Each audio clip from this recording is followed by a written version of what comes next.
Hello everyone. तो आज हम पढ़ेंगे फोर्थ इक्वेशन ऑफ मोशन। ये fourth equation of motion generally students को पता ही नहीं होता क्या होता है। तो जनरली सबको पता होता है कि थ्री इक्वेशंस ऑफ मोशन क्या होती है, और थ्री इक्वेशंस ऑफ मोशन की मैं दो वीडियोस ऑलरेडी डिस्क्रिप्शन में शेयर कर दूंगा।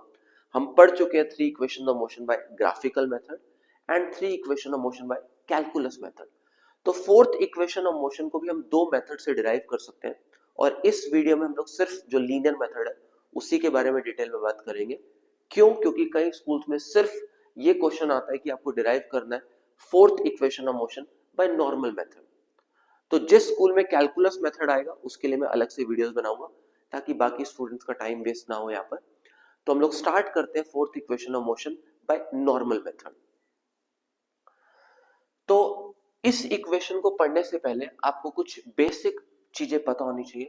पहली बेसिक चीज आपको पता होनी चाहिए, या हम लेट करके चल रहे हैं कि हमारा u जो है that is initial velocity,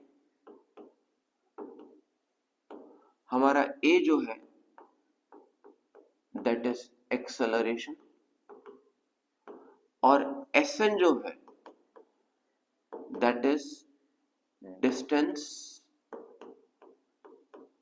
travelled by body in n seconds, and sn minus one जो है that is distance travelled by body in n minus one seconds, और हमारा जो dn है that is distance travelled by body in nth second, right. तो अगर हमसे कोई पूछे कि dn क्या होगा तो हम बोलेंगे कि dn जो है that is equal to sn minus sn minus one के इक्वल। तो आपको सिर्फ ये बेसिक सा फॉर्मूला दिमाग में रखना है कि जो dn है that is equal to distance travel by body in nth second. तो अगर हम जब बात करेंगे कि distance travel by body in nth second के किसके इक्वल होगा, तो हम बोलेंगे that is equal to sn minus one के इक्वल, राइट। अब आप ऑलरेडी पढ़ चुके हो सेकेंड इक्वेशन ऑफ मोशन, और सेकेंड इक्वेशन ऑफ मोशन को अगर हम यहाँ पर लगाएंगे तो हम क्या लिख सकते हैं कि dn इक्वल्स टू sn की जगह क्या आ गया ut plus half at square. अब हमने n क्यों लिया है? क्योंकि हमने टाइम को रिप्रेजेंट करा है n से, और sn माइनस वन किसके इक्वल है? Again ut plus half at square. Formula same है, सिर्फ टाइम का रिप्लेसमेंट होके n आ गया। जब हमने sn लिया तो हमारे पास जो टाइम था वो n सेकेंड था, और जब हमने sn माइनस वन लिया तो हमारा टाइम किसके इक्वल था? n माइनस वन के इक्वल था।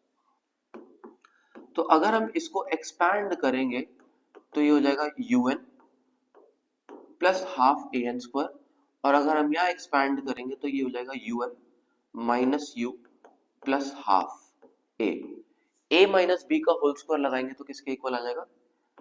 ए square plus b square minus two a b के इक्वल, राइट।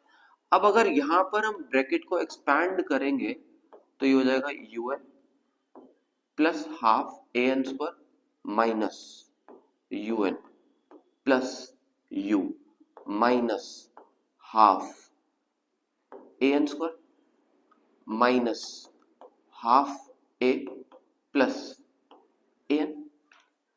जो भी टर्म्स आपको लग रहा है कट सकती है उनको काट दो, un से un cancel, half a n square से half a n square cancel. तो अब अगर दोबारा बची हुई टर्म को लिखोगे तो क्या रह जाएगा? u minus half a plus A, right. अब अगर इस पोर्शन को आप सॉल्व करोगे बेसिक मैथ से तो हमारा dn किसके इक्वल आ जाएगा? u प्लस ए अपॉन में टू एन माइनस वन के equal, right? So this is called the fourth equation of motion by normal method. तो dn equals to u plus a upon में 2n माइनस 1। तो आपको जहां भी बोला जाएगा you have to direct fourth equation of motion, तो ये आपका फोर्थ इक्वेशन ऑफ मोशन है। Thank you for watching, stay tuned, take care.